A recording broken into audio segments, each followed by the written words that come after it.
Well, good morning, everybody, and welcome to Access. I am so glad you're with us today. We always say that Sunday is the best day of the week, and today is no exception. You are in for a treat. Now, today you get to hear from an amazing guest speaker, but he's not a guest because he's a part of our church, and he's so much more than a speaker. Today, you get to hear a message from one of my heroes, Dr. Daniel McNaughton. Now, Dr. McNaughton and his wife Amy have been a part of our church for a while now. I'm so excited to introduce you to him. He's one of my heroes. He wrote the book called Follow that we've been tracing along with in this series. He works currently at Southeastern as a professor, and he serves as the chair of the committee of people who have to sign off on me actually passing and getting my doctorate, so he's kind of a big deal to me. Beyond that, Dr. McNaughton has a huge passion to see people like you and me get really close to Jesus. So do me a favor, lean in today, ask God to speak to you, and I promise you'll leave changed. Put your hands together with me and welcome my friend to the stage, Dr. Daniel McNaughton. Well, thank you. Thank you. What a privilege to be here with you today. I'd like to thank particularly Pastor Jason for the introduction. It's truly an honor to be able to share with you. You know, we get to sit where you are every week, and we've been enjoying so much. I should say we love Access. Let's give it up for our team, because this is a great team. And this series we're in, just want to point your attention to some resources that are available to you at access.tv.follow. It's really for everybody, not just if you're in a group, but just encourage you to go there and to see what's available for you as you're walking through the next 7 or so weeks. Before I get too far, I'd like to introduce my wife, Amy. Wave at us over here. I know she loves this, but... Amy and I will have been married 37 years in just a few weeks. And yeah, I'm so proud of that. I'm so thankful. We are truly best friends. And it hasn't always been that way. It sounds terrible, but it takes some work, though. How many of you know if you've been married any length of time, it takes some pretty serious work to enjoy one another after like the first couple of weeks? But you have to make an intentional decision, don't you, to really learn how to love someone like they need and deserve to be loved. I definitely married up, and she is by far the most consistent follower of Jesus that I have ever met, bar none. I've learned more about following Jesus from her than anyone. She actually should be speaking here, and she would do a much better job, but anyway. That's another sermon. So in 1987, there was some research scientists from University of Michigan. I know it's true because I saw it on the internet. They did some research around why do married couples look alike after they've been together for a while. It's kind of weird, but it's true. There was research that was actually done about that. And, they said that after 25 years, basically what happens is that people who've been through the same kinds of things together, they develop like some of the same wrinkles because they've been through the same stuff. That's partly why they look similar. And another reason is because you start off kind of marrying somebody who looks like you. I don't know why that is. Maybe when you were a child, you had somebody who reminded you of your mom who loved you or whatever. But anyway, they do that. Well, it's true that Amy and I are becoming more and more alike as we get older. And, we finish each other's sentences. We finish each other's jokes. And we finish each other's sermons, too. Thank you, Amy. Even the way we look, though, I'm getting in better shape all the time. And Mary Kay is making my wrinkles disappear. And I think my hair's getting lighter too, I'm looking better for sure. I'm just glad that we don't have any pets. Have any of you seen those pictures online about people's pets who look like they look? Anybody see those? What is that?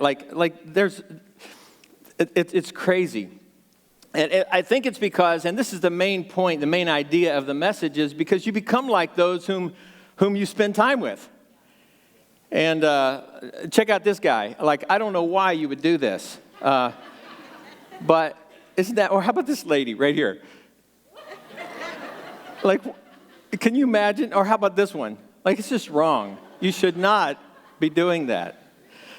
But we become like people that we spend time with. Like your animal could be your doppelganger, or it could be somebody else, maybe even Jesus. My wife claims that when I'm on the phone with my family, it's not true, but she says that when I'm on the phone with my family, who are from the South, that I develop a Southern twang. And it's not true, but anyway, and there's a person who I coach who's from the North, and when I'm on the phone with him, she says that I laugh like him. And same is true with you. Whoever you're around, you become like them. Why is that? Why is that? Because you hang out with people. Something about them absorbs into you. And so I'm coming back to that big idea today, and that is that you become like the people with whom that you spend time. It's true with Jesus as well. If you spend time with Jesus, you're gonna look like him, and you're gonna become like Jesus. We're not talking about fads and fashion, and although these are some pretty cool swag. Anybody put on your wristband from last week and you couldn't get it off? You know what I'm talking about? I was so excited. I put mine on during service, and then I noticed that it was on upside down. And I was like, I'll just flip it around. And the whole service, I'm like yanking on that thing. I missed most of the service. By the way, if you need another one, there's new ones in the lobby because we figured that out. But we're not talking about fads and fashion of becoming more like Jesus, like maybe those popular Jesus sandals. Any of y'all have one of those? Yeah? Okay, how about those? But we're talking about learning to follow Jesus, how it can affect your character. Today, we're exploring the first attribute that's the disciples actually experienced, and that was learning to be with Jesus. Because when you spend time with Jesus, you become more like him. And that's what we want to focus on. The first time Jesus says to his followers, "Come, follow me," it was really the one that Pastor Jason mentioned last week. Matthew 4:19, he says, "Follow me and I'll make you fishers of men." It's the only time Jesus ever said to anybody, "Follow me and I'll make you fishers of men." And it made sense to them because they were fishermen. And basically what he was saying, and Pastor Jason mentioned this last week, is just, he wants you to know that when you follow him, he's going to repurpose your life. You're going to know how to do stuff. He's going to say, okay, I want to do something much better with your life than you're currently doing. I'm going to focus this message today on actually the second time that Jesus says, "Come, follow me." And it's actually found in Matthew chapter 11, verses 28 through 30. And if you'd like to turn there, you can, but it'll be on the screen as well. But I want you to see 4 principles that are related to spending time with Jesus that could actually change the trajectory of your life. And the first one starts in Matthew 4. It mentions it, Matthew 11, 28. He says, "Come to me, all you who are weary and burdened, and I will give you rest." Here's the point. Jesus wants to be with you. Jesus wants to be with you. Like, that blows my mind. I don't know about you, but think about this for a second. The creator of the universe. Now think about it. The creator of the universe. Is it sinking in yet? The one who spoke and the world came into existence wants to be with you. Is that sinking in yet? The creator of the universe wants to be with you. He wants to spend time with you. Now, when he says here, "Come to me," it's actually not a command. It's like a command, but it's better than that. You miss the point in this passage if you think, oh, it's a command, I have to do it. It's actually more like a friend would say, hey, come on, let's go get some food. Let's go rest. Let's just go have some fun together. It's more like, come on. Jesus was inviting them to get closer to him. And he's inviting you too. He wants to get closer to you. He'll never make you do it, but he'll invite you. And he says, hey, let's do this. Come on.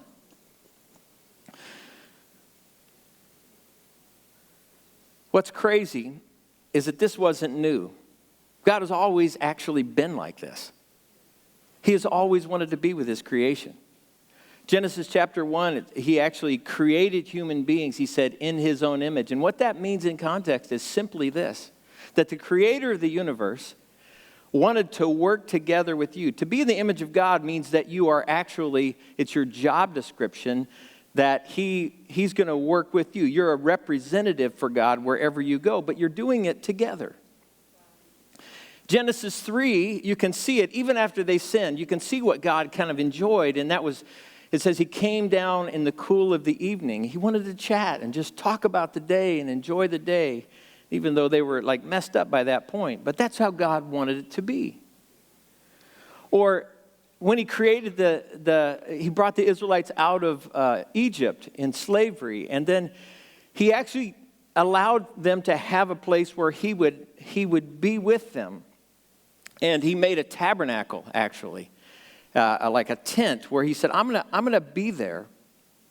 And that tabernacle, actually, he wanted it to be right in the center of the people of God. If you could go ahead to that slide, I want them to see this.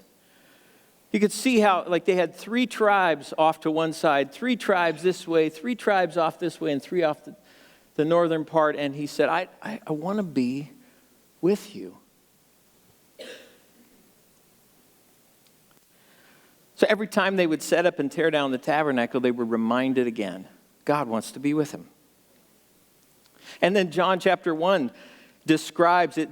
He knows this. He says Jesus came in the flesh, and he says he tabernacled for a while among us. We translate that to live for a while among us, but we miss that.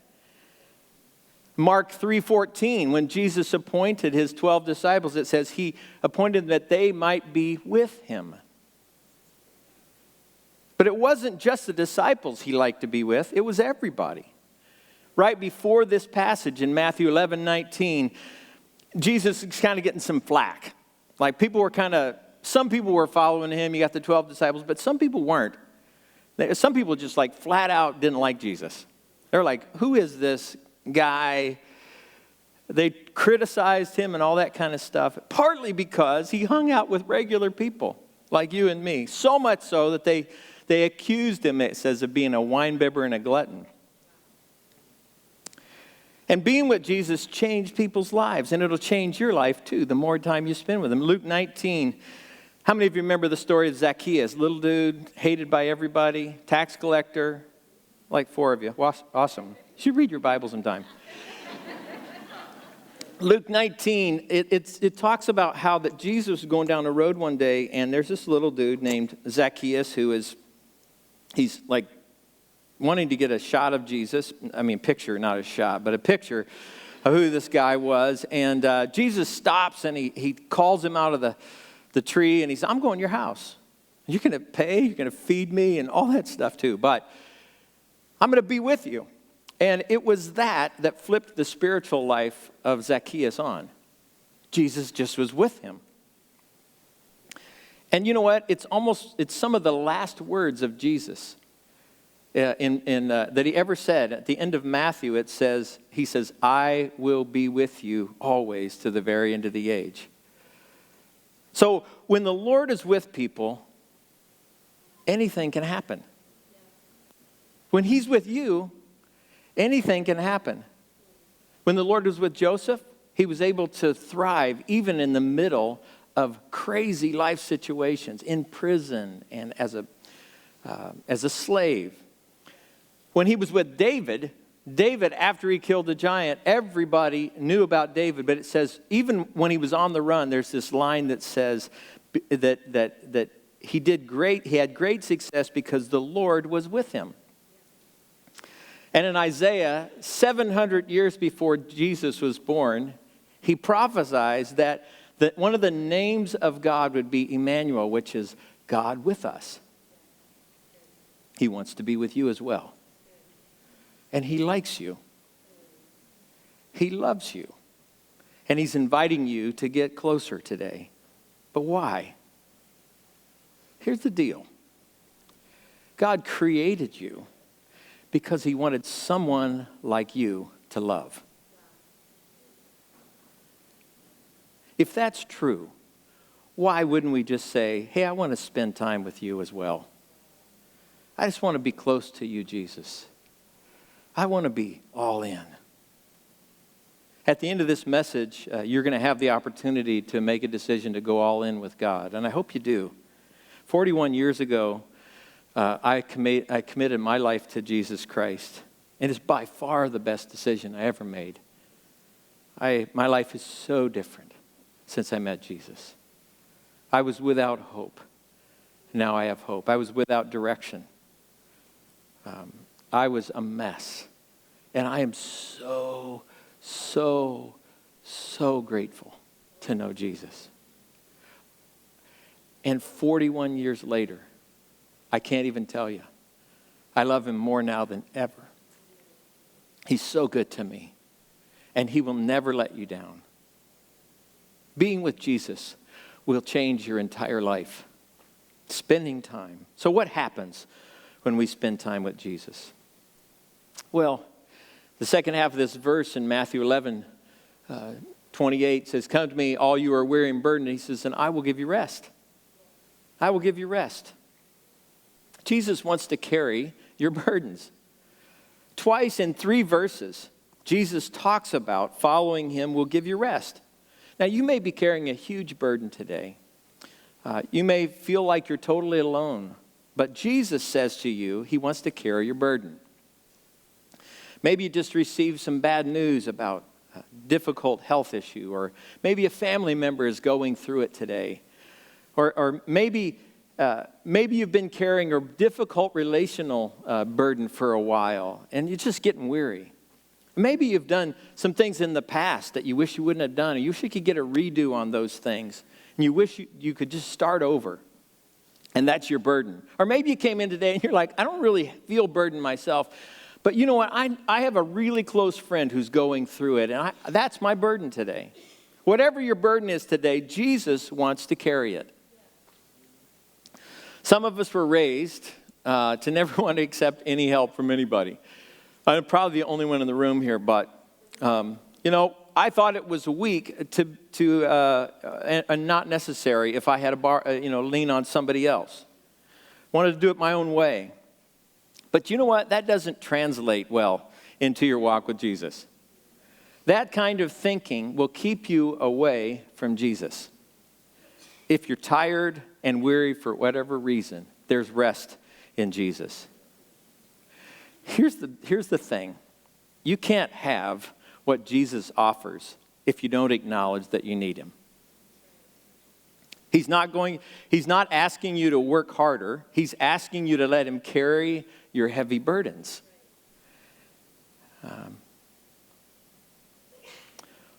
But what Jesus means when he says, come follow me and I'll carry your burdens, is really not like to be lazy, okay? Because it's not a cruise. If you look in verse 11:29, it says, Matthew 11:29 says, take my yoke upon you and learn from me, for I'm gentle and humble in heart. And then it says, and you will find rest for your souls. Now, the third principle I want you to see here is that Jesus wants to train you. And now for some, when I say take my yoke upon you, that sounds pretty gross, actually. Wrong spelling, okay? It's not Y-O-L-K. Some of you will get that in a second. I know it's been a little dry message, but I will try, okay? I'm working it. Yoke here is really a frame that was put between two animals. We do this all the time in our house, but you put between two animals, and it kind of carries, it allows two animals to like pull together and work together. This idea of a yoke was also used as, it sometimes as an idea of bondage as well. It's, the yoke of slavery would be like you're under this heavy yoke. Being yoked sounds like a bad thing. Am I the only one? Being yoked sounds bad? He says, hey, come to me if you're weary and burdened, and now I'm going to put a yoke on you. That's awesome. Thank you.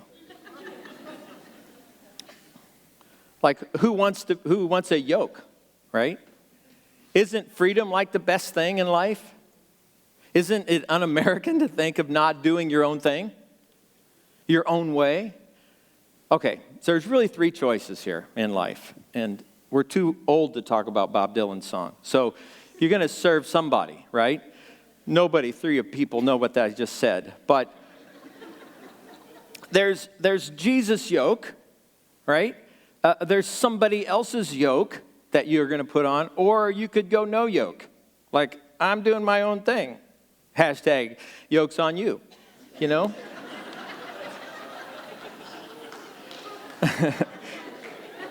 The yoke Jesus is talking about here, he's talking about a pair of oxen who were connected to one another, who learned to work together.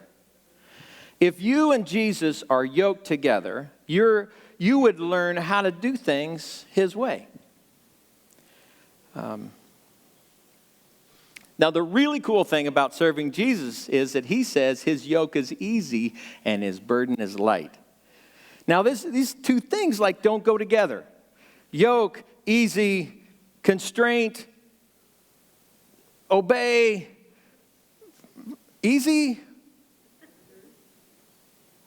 If someone or someone else is in that yoke position, yourself, somebody else, something else in life besides the Lord, it will be crushing for you. It's a terrible burden to have to please people. I used to live that way all the time. If you throw off the yoke altogether, it sounds good, but in the end, it looks no better than an unyoked child who eats all the sugar they want and stays up late with no constraints and no responsibility. We all know that narcissism looks awful at any age. You weren't designed to do life on your own. You were designed to be yoked to Jesus and to work together with him. And when you're yoked with him, he leads you out of yourself and into his greater purpose for your life. But here's the deal, and it has to be straight up for you. It's a pathway to self-denial. Jesus straight up says it in Matthew 16:27. He says, if anyone would come after me, he must deny himself, take up his cross, and follow me. Still sounds bad. But being yoked with Jesus means that we're willfully partnering with Jesus, surrendering to his leadership in our lives. It's not dreaming your own dreams, it's learning to dream his dreams. But his yoke is easy, and his burden is light. And it doesn't sound like it would be.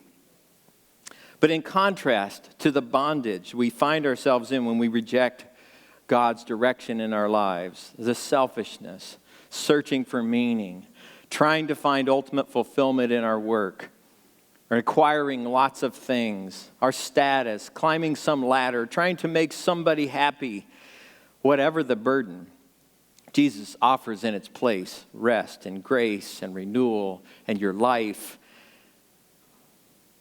significance in him. Whatever pathway God has for your life, he will be beside you, guiding you, bringing you rest, assurance, and comfort. His yoke is easy, and his burden is light. You know, Amy and I were talking on the way here in the car how we need to be careful to notice when we're following the Lord how that we need to look for those easy places when we are working with him, when it flows easy. It doesn't mean that he'll never call us to difficult things like making me preach today, but it'll be something more like he'll let me teach at Southeastern University, which is much easier to me than this. We do have to surrender. We have to do what he wants us to do. We do need to serve. But look for those places, the pathway that is easy. That when you work together, you could do more for God than you could if you were doing it on your own. Because when Jesus is beside you, anything can happen. A shepherd boy can become a king. The little boy with the 5 loaves and 2 fish could feed 5,000. That's crazy. An ordinary fisherman can become the leader of the church. A zealot persecutor can become the author of most of the New Testament. A person who once failed English can write a book called Follow. How does that happen? Jesus tells you in the next verse. Verse 29, let's read it again. Take my yoke upon you and learn from me. For I am gentle and humble in heart, and you will find rest for your souls. For my yoke is easy and my burden is light. Jesus wants to teach you a better way. He wants to teach you. The greatest teacher that has ever lived wants you to be his student. They were able to be with him about 2,000 years ago. But what about us? How can we learn to be with Jesus now? Well, first, I find it really encouraging that Jesus actually told his disciples that people that would be like in our time, like not even the people who are present with him, but the people who are in the future would actually have an advantage in being with him. And he told about a time when he said that the Holy Spirit would come. And he said he's been with you, but he'll be in you. And see, here's how it works. You acknowledge that Jesus is with you, and you acknowledge that he's in you, and you notice the nudges throughout the day. His Spirit in you enables you to be gentle and humble when you wouldn't normally be that way. You may not be humble, but he can be humble through you. Jesus is always loving and joyful and peaceful and patient and kind, full of goodness and faithfulness and gentleness and self-control. You may not be that way, but as you spend time with Jesus, he can do that through you. Now, I don't want to say, by saying that, or seem like that's going on with me all the time. I'm learning just like you are. Just one step at a time. I'm loving my walk with Jesus, and you will too. How do we spend time with Jesus in a way that changes our life? If you were a person in the first century, there would be 4 ways that you would spend time with Jesus. And you can do them now too. Those 4 ways are, you can be in a large group. You know, if you were with Jesus in a large group, he would preach and you would listen. You would learn to be with him. If you were with him, you could also be in a small group. There would be like about 12 people, some of whom you hated, by the way. And what are you doing? Well, you're learning to love, and you're still listening to Jesus, and you're letting him change you. But then Jesus also said that there would be times when he said, you know, where 2 or 3 are gathered in my name, I'm in the midst. And there's something special that can happen with a person, you know, with one-on-one. And then there's the quiet time, and that would be, if you hung out with Jesus very long at all, he would say, hey, I'm going to go pray. You can come if you want, but I'm not talking to you for a while. I'm going to spend quiet time. So can I just, here at the end, give you just some suggestions about how you can practically apply this to your life. First of all, when you come in a setting like this, a large group, I encourage you to take notes. The Lord may be nudging you. There may have been something, not because it was a great word for me, but because he's actually speaking to you. What I know is in this room, every single one of us are getting a different message. I know this because as I've preached through the many, many years, and you leave and some people will tell you that they heard something from your message that you don't even remember saying because it wasn't actually yours. It was what God was saying to them. And you need to write those down. Take notes. And then when you leave, you need to make a decision. What am I going to do? What am I going to do with this? Because it's Jesus that said, those who come to me, hear my words and put them into practice, are going to have a foundation when the storms of life come. So, after you get these, I encourage you to take these notes home with you and review them just, with the Lord for a few days in your devotional time, and look for a person to share them with, because you always remember what you share, what you give away. So the large group, they met with him, and you can also be in a small group. Like in a small group, you're learning to listen, you're learning to love people you might not necessarily hang out with all the time, but you're learning from other people's perspectives, and you're also learning about Jesus because you're serving people. But when you're there, you want to ask him, Lord, how do you want to change me? You can still get involved in a follow group, and I encourage you to do that. Then there's the one-on-one situation. We'll talk more about this, but this is where you walk with somebody else, and you're open with them about some real stuff that you're going through, and then you allow yourself to be held accountable, and you pray together, agreeing with God, because wherever 2 or 3 are gathered together in my name, I'm in the midst. He can do stuff that he can do in other places, but he certainly chooses to do one-on-one. And finally, there's your quiet time. And in your quiet time, I encourage you to always read Scripture. It's His Word. I encourage you to actually memorize one verse a week, just one verse a week, because something happens when you repeatedly say the same thing over and over. You're like, oh, every day you kind of notice something else. And then take notice as you read, what stood out to me, and then what could I do? And then commit to doing something, take action, and then remember that apart from Him, you can do nothing. So you can't even do what He nudges you to do without prayer. He has to do it through you. I'd like to end here with just a question to you. I was in a situation in a church where it was a really busy church, and had a famous friend who was a pastor who was traveling all over the country, and I really needed an appointment with him. And I was on staff, and I couldn't get an appointment. I was kind of getting sort of ticked off a little bit. And I noticed that one day I came in, and Billy Graham office called our office. And the office, we were partnering with Billy Graham for this crusade, and so Billy Graham set aside 15 minutes for every single lead pastor who was helping with this event. And I just happened to walk in, I'm wanting an appointment, and I hear the Billy Graham office call him, and I watched them just scurry around to get clear hear his appointment schedule so that he could be with Billy Graham. And I copped an attitude. I mean, I was pretty ticked off, to be honest. Oh yeah, Billy Graham come to town, you can make time for him, I work with you, dude. Can't get 10 minutes with you, And I was I didn't say that, but that's what was going on inside of me. And I felt this pretty mammoth nudge in my life. The Lord was something like this. I'm not out loud, but just, Billy Graham is a wonderful man. He's a man. I'm the creator of the universe. I'd like to spend time with you, and you can't seem to reorganize your life to spend time with me.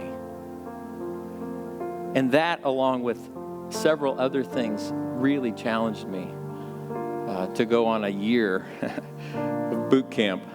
It changed my life. I set a time where no matter what time I went to sleep at night, I just had an appointment in the morning with the Lord. And sometimes I'd go back to bed, but I kept that appointment. It changed my life. And it wasn't a lot of time, but I'm telling you, it's the best decision I ever made in my life. So here you are. You're in this, we're talking about being with Jesus, and some of you are sitting here going like, I'm not sure I'm even really close to the Lord at all. In fact, I've never really made the first decision to come to Jesus. If we could bow our heads and right now close our eyes, nobody really moving around. If you're here and you're like, you know what, I really want to come close to Jesus. I've never invited him into my life, but I want to do that today. I want to get close to him. Or maybe you've invited him in the past, but you know that he is He's not at the center of your life. If that's you today and you're like, I want to make a commitment to the Lord to be all in. If that's you, nobody looking around, just raise your hand right where you are and say, yeah, that's me. I want to make Jesus the center of my life. Wait just a moment.